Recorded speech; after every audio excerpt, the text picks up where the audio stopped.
It seems that you can't turn on the television or go to the bookstore these days without seeing William Shatner in some form or another. Oh man, he's turning up more places than Elvis. Star Trek, TJ Hooker, Emergency 911, and now Tekwar. You just can't hide, he's everywhere. And now he's coming to the PC with William Shatner's Tekwar the Game. And we are very privileged to have the man himself here to help us with this review. Thank you. I'm very glad to be here so you can bask in my glory. And I can tell you about my new game, Tekwar. I also want to add a bit of culture to IE. So, I'm going to do this review in what I like to call Shatner Haiku, also known as Shatku. I can't believe this is happening. Move! He's gonna kill us! Bascom's scraping the bottom of the barrel these days. Run away! Hurry, get out of my way! Shatku? Is this guy serious? Tekwar is my game. It's a first-person shooter. I am a genius. Oh, brother. Well, the Tekwar universe is very popular, being based on the best-selling series of novels by Shatner. And now, after numerous novels, television movies, and a television series, Tekwar has come to your PC. And Capstone, of all companies, has translated the Tekwar universe quite successfully to a first-person shooter, incorporating some neat features and making first-person games, believe it or not, interesting again.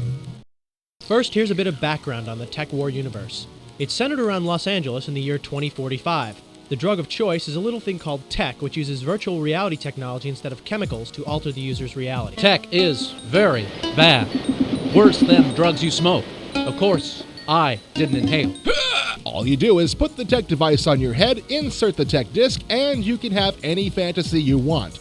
The only trouble is that Tek is extremely addictive and potentially lethal. Huge crime organizations headed by ruthless bosses called Tek Lords control the Tek trade, and they've launched a plan to addict a large portion of the world's population with Tek. A couple of brilliant scientists have disappeared, and the fear is that the Tek Lords are using them to find a way of distributing Tek on the Matrix, which is the internet of the future. Anyone using the Matrix will get addicted, then the Tek Lords will turn off the flow of Tek, forcing everyone to buy from the Tek Lords to maintain their habit.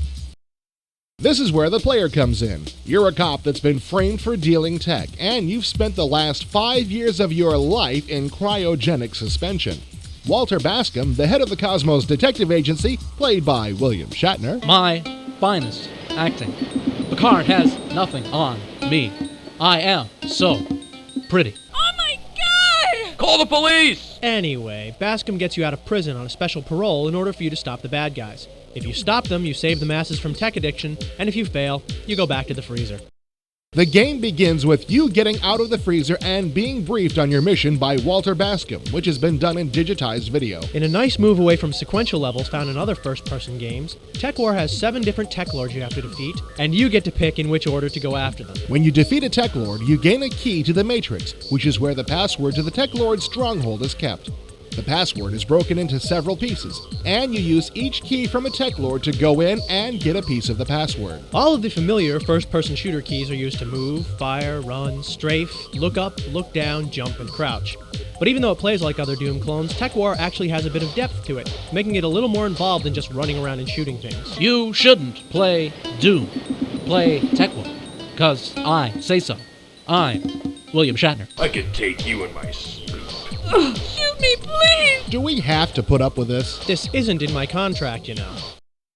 The biggest selling point of Tekwar has got to be the graphics. First-person shooters haven't looked this good since Magic Carpet 2. Los Angeles looks very convincing, especially in SVGA. Streets, walkways, gardens, shops, it all looks realistic. And the designers have thrown in some nice touches with revolving doors, being able to bust through windows, and boxes of donuts lying around wherever there are cops. But strangely enough, as good as the environment is, the explosions are just plain awful. Anytime something blows up, it looks like a paint pellet hitting a wall. And firing a weapon is no better. I'm telling you, all this effort has been put into making the virtual world look good, and action's just an afterthought. It really, really hurts the game. As good as the Los Angeles environment is, going into the Matrix is something that has to be seen to be believed. The Matrix is a network that can be navigated through virtual reality, and since there was no real point of reference for what that would be like, the look of the Matrix was wide open for the Tekwar designers. The result is a psychedelic experience with multicolored everything.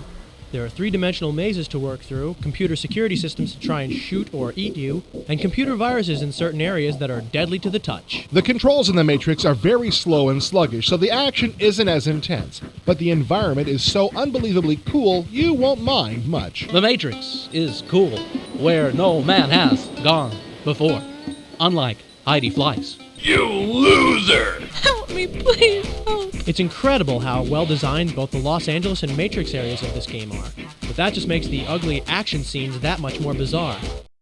Like most first-person shooters on the market, Tekwar is multiplayer capable. But even though the regular gameplay is decent, the multiplayer game is worthless. There are 7 different multiplayer levels, and they're pretty large. That's fine for games involving lots of players, but with only 2 or 3 players, you spend all your time looking for each other and end up fighting for about 5 seconds. And the look of the other human players is about as bad as it gets. You see other players as a guy with sunglasses on with his hands stuck in his pockets. If he has a weapon selected, you still only see him as a guy with his hands in his pockets. If he jumps in the air, you see him move straight up and down, hands still in his pockets, and if he crouches, you see him sink halfway into the floor. It's awful. What were they thinking? Multiplayer stinks. That makes no difference at all. I still get paid. Spa!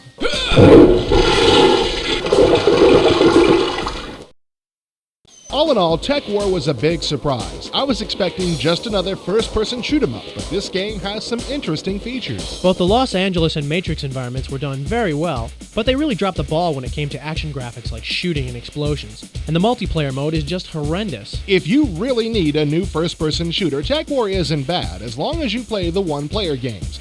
But if you don't have some of the other big games yet, you might want to check out those before you buy Tekwar.